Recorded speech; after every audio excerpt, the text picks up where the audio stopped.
আমি দেখতে হানিয়া আমিরের মতো, আসলে কি তাই? আমি বলুম না, আমার শরম করে। হ্যালো ইউটিউববাসী, খুশির একটা খবর নিয়ে হাজির হয়েছি। আজকের ঘটনা কি? বাংলাদেশে দেখতে পাওয়া গেছে হানিয়া আমিরের মতো। আমি বিশ্বাস করি না। এই ভুলটা আসলে আমি করি নাই, দারাজের ডেলিভারি ম্যান করেছে। বিষয়টা একটু ব্যাখ্যা করবেন? আমি দারাজ থেকে অর্ডার করলাম হানিয়া আমির, আর ওরা আমায় পাঠিয়ে দিল হানিয়া গরিব। আমি কিছুতেই মেনে নিতে পারবো না। তো চলুন হানিয়া আমিরের কয়েকটা রিলস থেকে আসি। নেক্সট।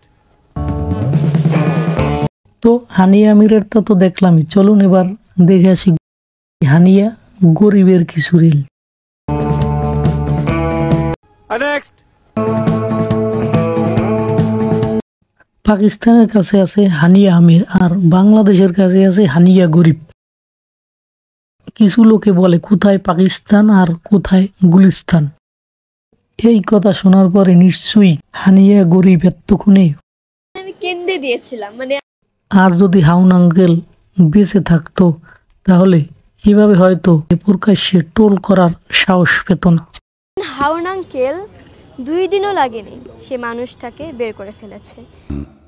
খুব ভয় পাইছি রে। আসলে লুবাবার বয়স কম, তো তাই কোথায় কি বলতে হয় সেটা সে জানে না। আর বয়স হিসাবে আমি বেশি পাকনা পাকনা কথা বলি। নিঃসন্দেহে তুই ঠিক কথা বলেছিস।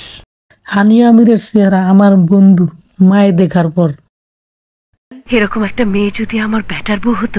ভুলক্রমে একদিন আমি আমার বন্ধুকে বলেছিলাম আমার হানিয়া আমিরকে ভালো লাগে না।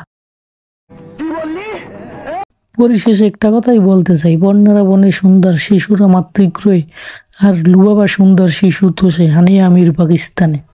ভিডিওটি ভালো লাগলে অবশ্যই সামাজিক কাজে লেগে পড়ুন। ধন্যবাদ।